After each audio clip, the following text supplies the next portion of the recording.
आप लोगों का हमारे केमिस्ट्री की क्लासेस में स्वागत है। आज मैं आप लोगों को बताऊंगा लेटेंट हीट क्या है, ये कैसे कार्य करता है, उसके बाद इवोपोरेशन, बॉइलिंग में अंतर और उसके बाद टेम्परेचर कैसे चेंज करते हैं सेंटीग्रेड से फ़ारेनहाइट में और फ़ारेनहाइट से फिर केल्विन में, ये बताऊंगा। तो पहला लेटेंट हीट।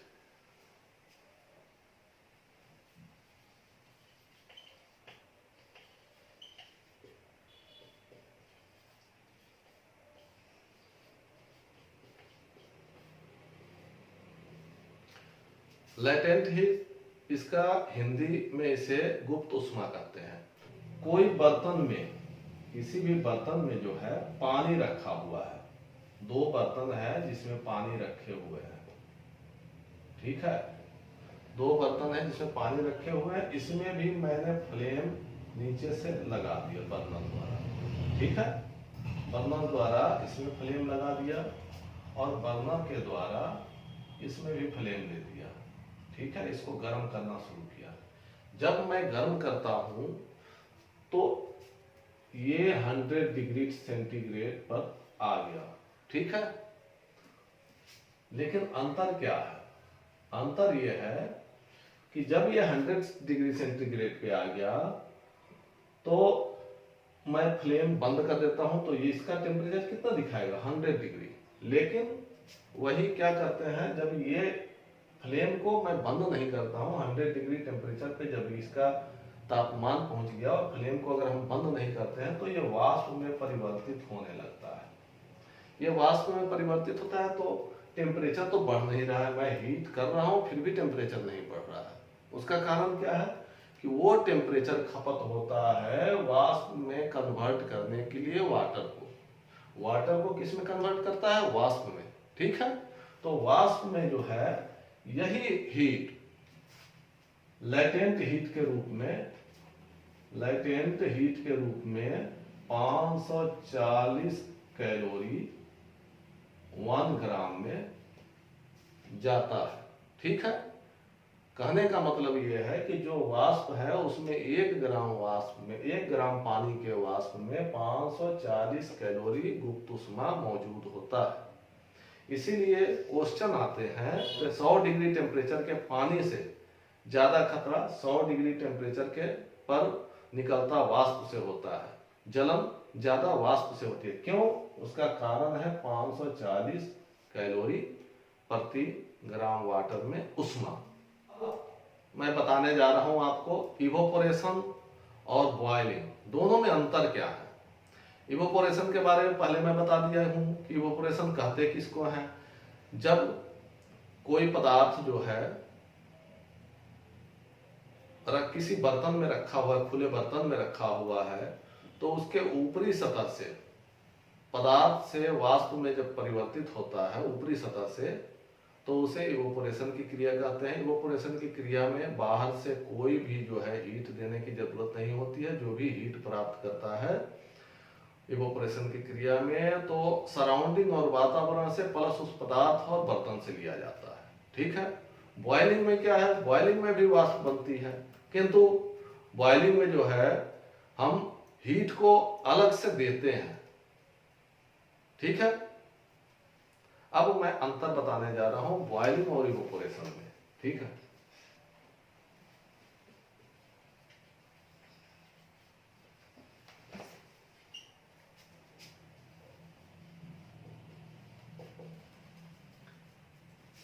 पहला अंतर क्या है? पहला अंतर है एक स्लो क्रिया है, धीरे धीरे होता है, एक फास्ट क्रिया है, तेजी से होता है। ये क्या है?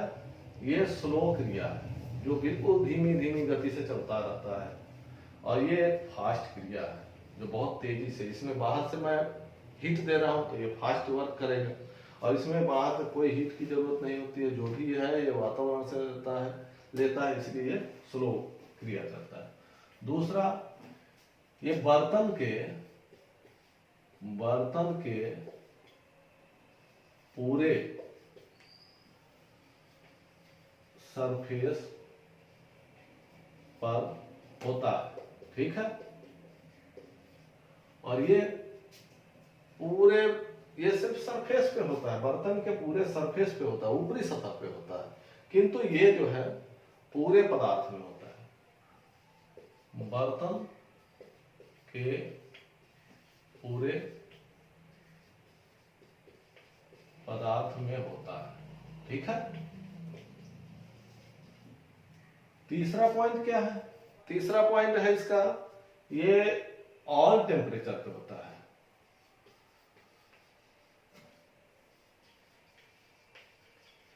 ये सभी टेम्परेचर पे होता है, किसी भी समय होता है। ठीक है, इवोपोरेशन की क्रिया। हाँ, अगर वायु में आर्द्रता है, नमी है, तो ये क्रिया धीमी हो जाती है, नहीं के बराबर हो जाती है, और बाकी ये हमेशा हर टेम्परेचर पे इवोपोरेशन की क्रिया होती है। बॉइलिंग की क्रिया, बॉइलिंग की क्रिया जब हीट देते हैं, हीट द्वारा जब टेम्परेचर जो है, टेम्परेचर 100 डिग्री सेंटीग्रेड हो जाता है, तब ये बॉइलिंग की क्रिया जो है होनी शुरू होती है, और वाष्प में परिवर्तन, जल जो है वाष्प में परिवर्तित होने लगता है। ठीक है, इस पॉइंट इवोपोरेशन की क्रिया में जो है, आपको पहले मैं बताया कि जो भी टेम्परेचर है इसमें बढ़ता है, या जो भी उष्मा ये लेता है इवोपोरेशन की क्रिया वाष्प में परिवर्तित करने के लिए, तो वो कहां से लेता है? बर्तन, पदार्थ और सराउंडिंग से। तो इसलिए सराउंडिंग, बर्तन और पदार्थ तीनों नॉर्मल टेम्परेचर से थोड़ी ठंडी हो जाती है। ठीक है, ये सराउंडिंग से लेता है, सराउंडिंग से उष्मा ग्रहण करता है। ठीक है,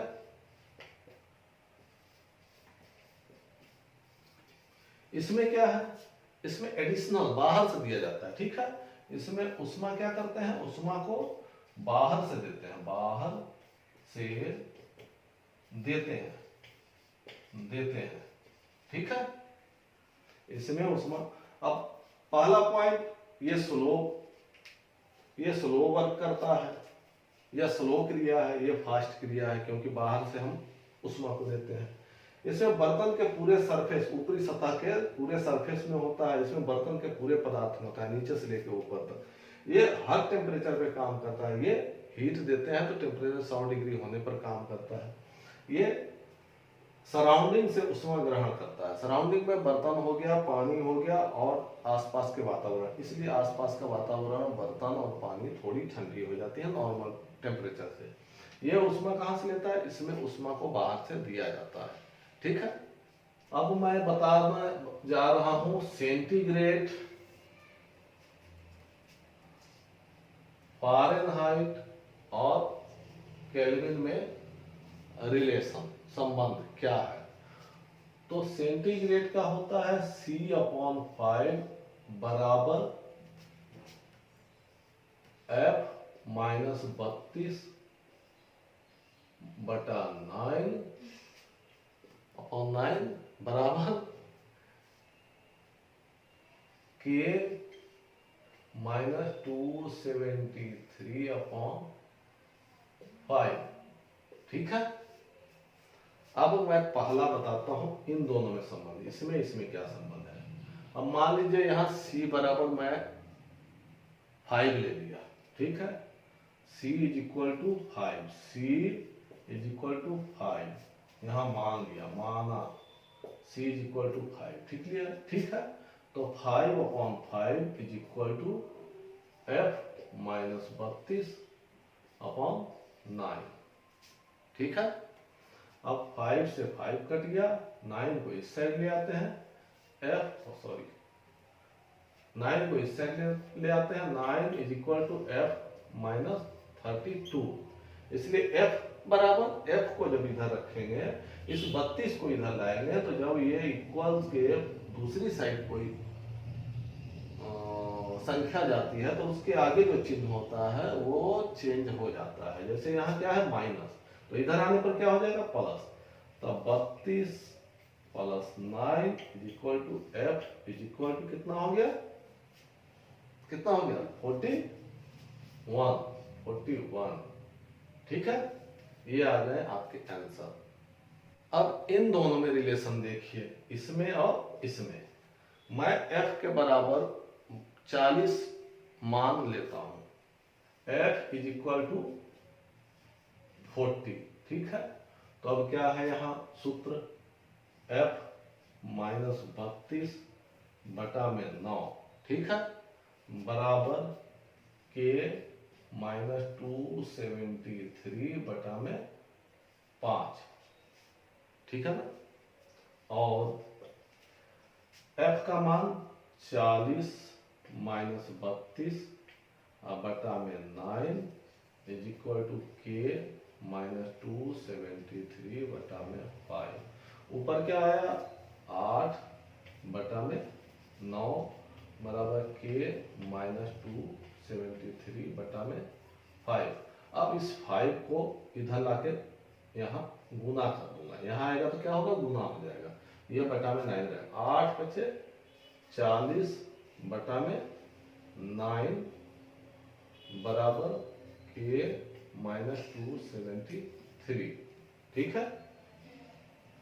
अब यहाँ कटेगा तो है नहीं, नहीं कटेगा, तो अब इस 273 को इस साइड लाएंगे तो ये माइनस में है, तो इस साइड क्या होगा, प्लस में।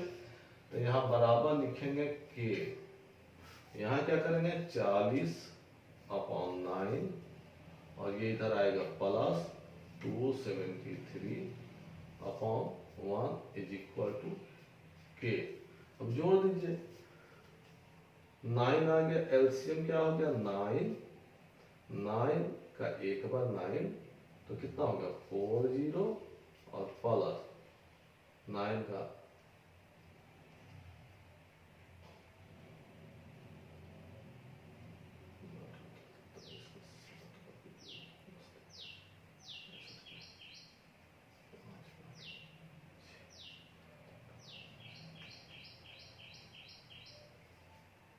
24, ठीक है। ये आ गए हमारे answer, k is equal to, अब जोड़ दीजिए 7 7, उसके बाद कितना आ गया 5 4 9, फिर हो गया 2 और 4 बटा में 9। अब डिवाइड करने हैं तो डिवाइड कर दीजिए, आंसर आ जाएंगे आपके दशमलव में।